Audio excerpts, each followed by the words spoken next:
Huwag mapagod sa paggawa ng mabuti. Kung mabuti ang ginawa mo, mabuti din ang aanihin mo. Oo, may mga bagay tayong hindi kayang kontrolin. May mga bagay tayong labas sa ating kakayahan. At ang nangyayari, nagtatanim ka ng mabuti, masama pa rin ang balik sa'yo. Namuhunang ka ng paggawa ng tama, mali pa rin ang bumalik sa'yo. Nakakasama ng loob, nakakapanghina ng loob. Minsan tinatanong mo, ano ang nagawa kong mali? Bakit ganito? Bakit nila ko ginaganito? May gusto akong sabihin, kung mali ang bumalik, hindi pa yan ang balik sa ginawa mong mabuti. Kahit ang Bible, yan ang sabi. Pag may ginawa kang mabuti, huwag kang mapapagod. Dahil babalik din ang ginawa mong mabuti. Let us not become weary in doing good, for at the proper time, we will reap a harvest if we do not give up. Huwag susuko, huwag titigil sa paggawa ng mabuti. Babalik at babalik din yan. Pag gumawa ng mabuti, may pakinabang sa pagkatao, may pakinabang sa reputasyon, maganda sa relasyon, maganda rin sa negosyo.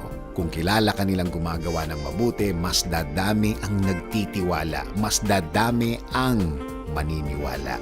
Ang paggawa ng mabuti may dalang impluwensya yan. Marami ang makakapansin yan. Marami ang gagaya niyan. Naranasan mo na bang nakakita sa kalye na nagbigay sa nangangailangan? Hindi ba't may nagtutulak din sa'yo na magbigay din? Hindi ba't parang may nagsasabi sa'yo na, sige, gayahin mo. Sige, tularan mo rin. Pag-usapan natin ulit ang balik ng paggawa ng mabuti.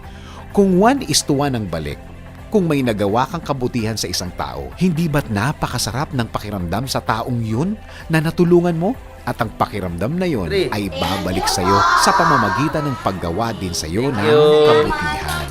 At kung sakali na naikwento niya sa kanyang magulang ang paggawa mo ng mabuti sa kanya, babalik na naman sa'yo yan, yung kabutihan.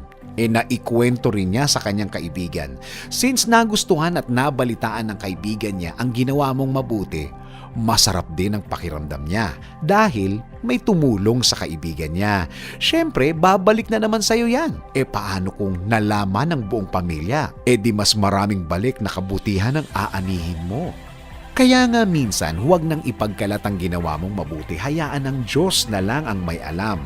Dahil pag siya ang nagbalik, mas big time ang balik.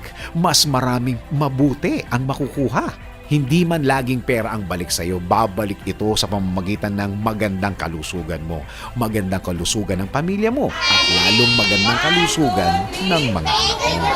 Pero minsan, itong masakit. Kung pamilya mo na ang nagawa mo ng mabuti, ni pasalamat wala kang nakukuha. At feeling nila, obligasyon mo yun. At ang masakit, ang ibinibigay mo o ibinigay mo, hindi pa nila inalagaan. Pero huwag kang mag-alala, ang importante alam ng Diyos ang ginawa mo at siya na ang magbabalik niyan.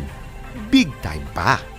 Basta tandaan mo, huwag mapagod sa paggawa ng mabuti.